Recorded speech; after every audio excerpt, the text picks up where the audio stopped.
au président de la transition, c'est de dire que, comme tout le monde le dit, naturellement, le militaire c'est la parole, l'homme d'ailleurs c'est la parole. Il a pris de grands engagements et en prenant ces engagements, il a fait rêver des Guinéens avec lui.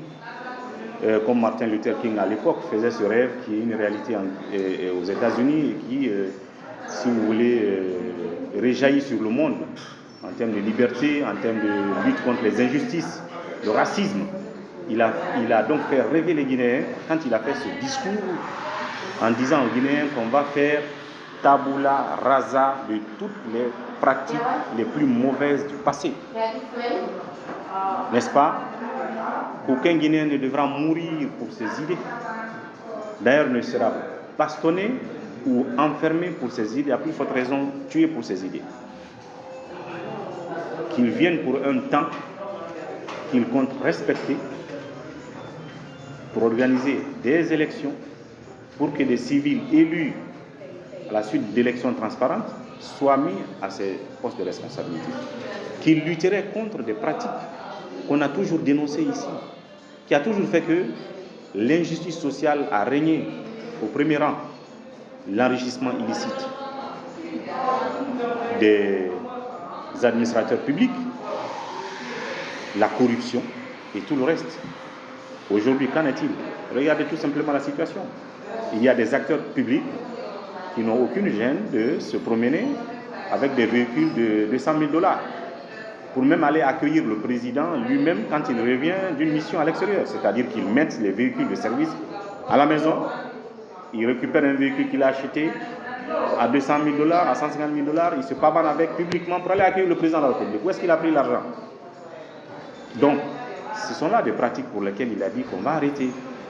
Et si on se donne la peine, nous, d'alerter, qu'on soit journaliste, qu'on soit citoyen ou acteur politique, de l'alerter sur ces situations, c'est pour l'aider à comprendre qu'il y a des choses que vous avez dit qu'on arrêterait, qui ne sont pas encore arrêtées, ça continue. C'est pour son bien que cela se dit. Donc ce que je vais dire en résumé, qu'il ne reste pas ambulé, qu'il ne reste pas bunkérisé, qu'il ne se fasse pas coopter par le système. Parce que ce sera à son désavantage seul au moment venu. Il y a toujours un moment de se rattraper. On peut faire des erreurs, des très grosses erreurs, qui peuvent sembler même impardonnables, même par Dieu. Mais Dieu même a dit de se racheter. Auprès de lui, il te pardonne. Donc même auprès des humains, on peut se racheter. Beaucoup de choses ont été considérées comme erreurs jusqu'à ce stade-là. Je pense qu'il peut toujours se racheter. Je pense qu'il peut toujours revenir sur la ligne en se réveillant. Parce que ceux qui sont autour de lui se tapent la poitrine, ils ont déjà fini de l'endormir et que c'est eux qui le contrôlent.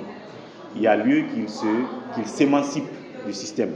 Il y a lieu qu'il s'émancipe des courtisans qui vous endorment, qui vous dévient de l'axe principal, qui vous dévient de vos engagements, qui vous diront, mais si tu as enlevé Alpha Condé, qu'est-ce que tu ne pourras pas faire?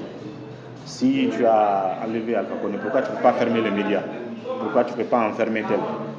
Ainsi de suite, on vous mènera à des décisions et le pire peut arriver.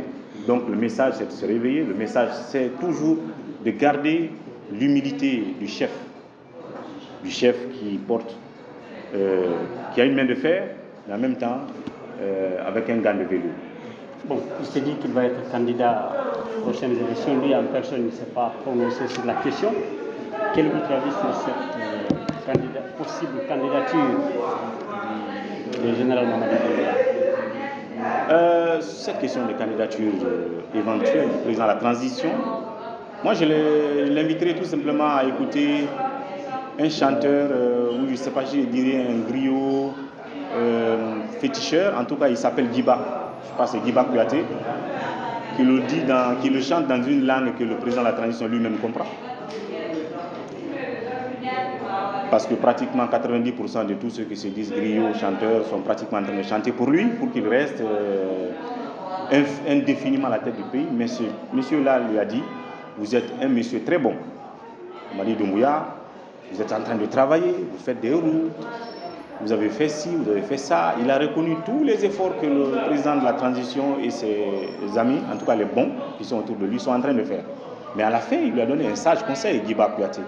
Il lui a dit, n'acceptez pas qu'ils vous disent de créer un parti politique. N'acceptez pas qu'ils vous disent de venir compétir aux élections. Parce que ce n'est pas ce que vous avez promis, parce que c'est comme ça qu'ils vous mèneront dans l'erreur, dans les décisions inacceptables. Il suffit juste qu'il écoute ce genre de messages pour être éclairé, pour ne pas s'endormir, comme je l'ai dit.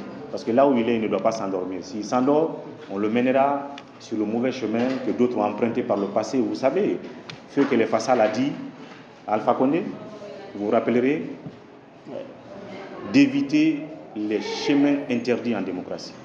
Et puisque Maurice Sanda Kouyaté a dit une fois devant l'OIF que c'est une transition qui travaille au retour à l'ordre démocratique. Donc je dirais au général d'éviter les chemins interdits en transition démocratique. C'est très très important. Bien. Merci. Merci beaucoup.